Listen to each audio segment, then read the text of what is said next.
Speaking of colonizers, let's talk about Andy Cohen.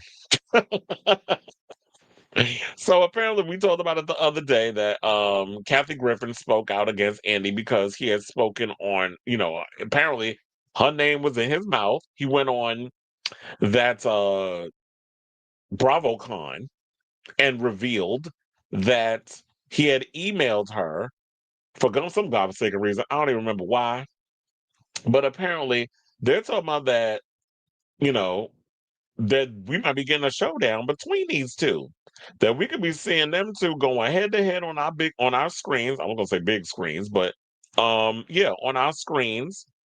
And who knows when that'll happen?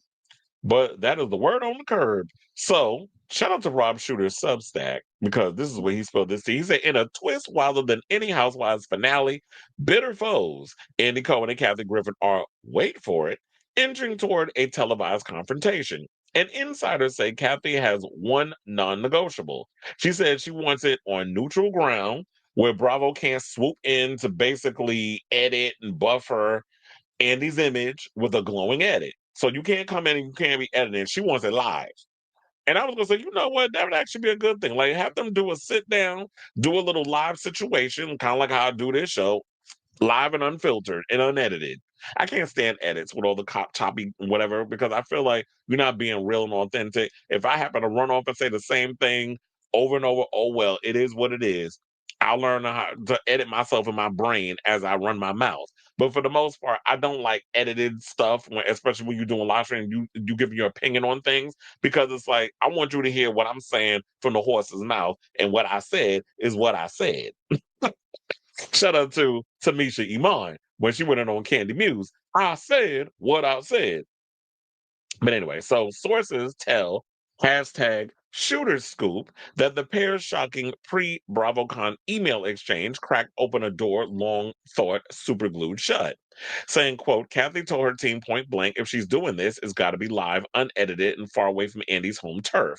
One insider spills, she doesn't trust Bravo to keep their hands off it, and honestly, she's not wrong. The early concept, a one night only, no cuts, no safety net special, where the two finally air nearly a decade of grievances. Can you imagine how long that episode is going to be? You're just going to have somebody make sure y'all keep it within a certain time frame. Because do we want to sit and watch a 4 hour situation of them two going back and forth? But then again, it's been years since these two been in a room together and had like a real authentic conversation. So yeah, hold his feet to the fire and really be asking all the questions about why this and why did you do this and why did you do that? But then the question remains, could Andy be actually transparent enough to spill the tea and not be trying to edit himself to make himself look a certain way? Because there's a lot of people that do find him abhorrent and uh annoying. So they said no contract signed yet, but interest is heating up across multiple networks, eager for a ratings earthquake. They said these two have, well, I guess maybe this answers my question. They said these two have history, resentment, and absolutely no filter. Well, I beg to differ about Andy not having filter, but okay. America would watch every second. Well, that part is true because I definitely will be watching. Now, if a deal lands, TV insiders are already calling it the biggest celebrity confrontation since the very first Housewives reunion, and nobody is prepared for the fallout. So, my overall thoughts on this whole thing, while I think that this would make good TV, um, I don't know. I'm of two minds about it. While, yeah, I'm nosy and I would like to see these two kind of come to a mutual situation because I do feel like, excuse me, Kathy has matured. She's evolved. She's like, you know what? That was a time going by. And at times I get like that too. When I've dealt with people in my personal life who have done me wrong and have hurt me, be pissed at the time. But then I realized, you know what? I'm the only one still mad. I'm sitting here stressing myself out. I don't want to get crow's feet. I don't want to get wrinkles. I don't want to get gray. I mean, I already got grays, as some grays coming as it is in my beard and some in my hair or whatever, because that happens when you get older. But I don't want to be running around here looking, all crusty and looking like Kirk Cameron with all that hate up in his body, or Pete Hegseth. Well, I mean, not Pete Hegseth. Who's the other one? Stephen Miller, who supposed to be, I don't even think he's 40 yet. But you see how old he look? I said, hate ages you. So you don't want to have all that anger and hate and resentment in your body because you mad at this person who did you wrong. Andy, at the end of the day, is still living his life. He's still out here with his little BFF. and about to do another probably another New Year's special with him, Anderson Cooper, and they still doing their thing. So why am I going to sit up in here and hold on to this and harbor this negative energy? And these people over here just minding their business, going about their life. I don't know if they still harbor that same energy, but I'm still mad and bitter. And I got ulcers. I got all kinds of ailments. Anybody got time for that? So let go and let God. That's how I feel about it. So I'm at a point in my life where I don't even be holding grudge. Like I will forgive, but I won't forget. And it's like, okay, I've moved on, I've evolved. I'm willing to forgive you, but I'ma still sleep with one eye open when we in the same room together because I don't trust you as far as I could throw your ass. That's how I would feel in this whole situation. So I'm of two minds about that. But then again, it's like I would entertain the idea of wanting to do this because it'd be good for TV. It'd be a ratings gold. And I don't know if they would want to monetize it in a way, but it'd be a good way of getting a check out of the situation. So kudos to you, Mr. Cohen, for sending her a strongly worded email. But if I were her, I would just continue to, pound the pavement of as a comic and live my best life. But if you want to do this for the sake of TV and ratings, I totally get where you coming from with that whole situation. But at the end of the day, I feel like Andy showed you what type of friend he was to you, and I would, as I said earlier, I wouldn't trust him as far as anyone would dare to throw him.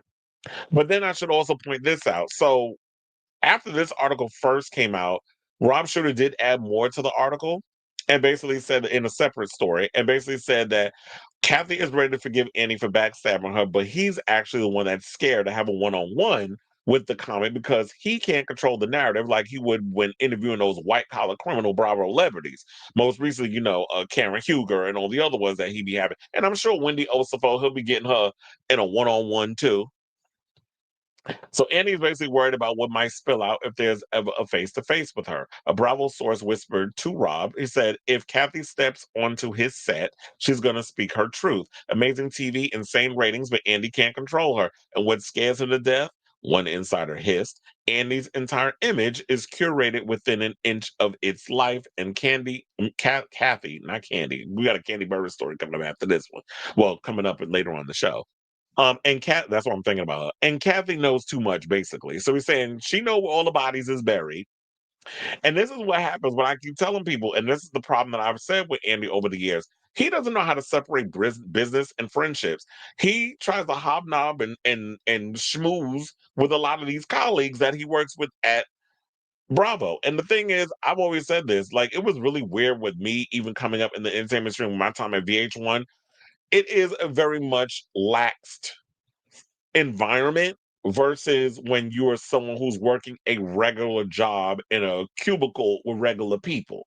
When I was at VH1, I was totally shocked with like, oh, so this is what we do. Okay. So then gave me a feeling like, okay, I can be more relaxed and those other stuff. So yeah, it's like people kind of like those those lines get blurred at sometimes is what I'm trying to say. So it's totally different when you're in the entertainment industry versus when you're in like other aspects of corporate media or corporate conglomerates. So I can understand like the lines and stuff get blurred, but Andy became a little too comfortable with these ladies and a lot of the talents that he had over there at Bravo. I mean, we heard the stories from Brandy Glanville and the thing she came out with him where he was somebody he wanted to have a threesome with her and another Bravo girl, and he was I was saying it in jest, but it's like yeah, but still that's sexual harassment. Like I mean, the textbook version of that will be considered sexual harassment, but you're doing it as a joke because you're too comfortable with these people you work with instead of realizing this you are work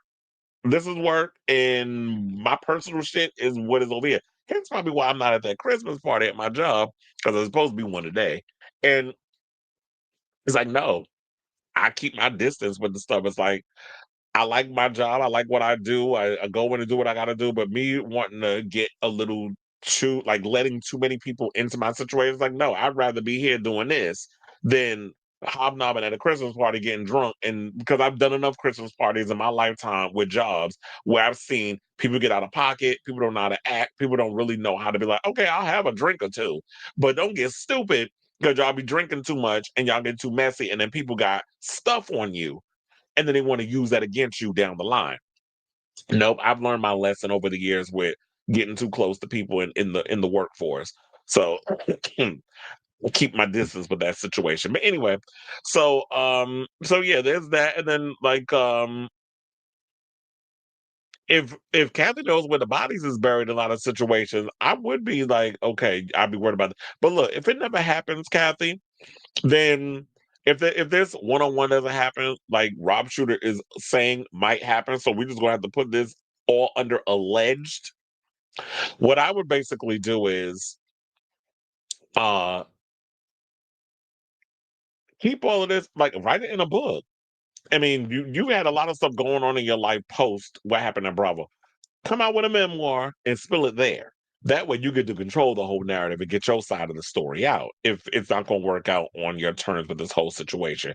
So I say all this to say, what do you guys think of this story? Do you believe this story from Rob Shooter's Substack? You guys should definitely check it out. He got some good, juicy topics. So I think I'll be referencing him a lot on this show. I would even like to try to get him on this show if he got some good, juicy gossip that we can have like a little segment or something as this channel continues to blow up. But anyway, so yeah, do y'all believe that there's a possibility that Andy Cohen and Kathy Griffin could have an epic TV showdown and do a one-on-one like he does with them housewives whenever they get into trouble with the law? That these two will actually sit down and have a real transparent conversation about their history, their friendship, and the shadiness, the shady little stunt that he pulled with snatching her job over there at the New Year's Rockin' Eve, which I'm sure he'll probably be doing this year. So, well, in a couple of weeks, I should say. So let me know what you guys think of this story in the comments down below.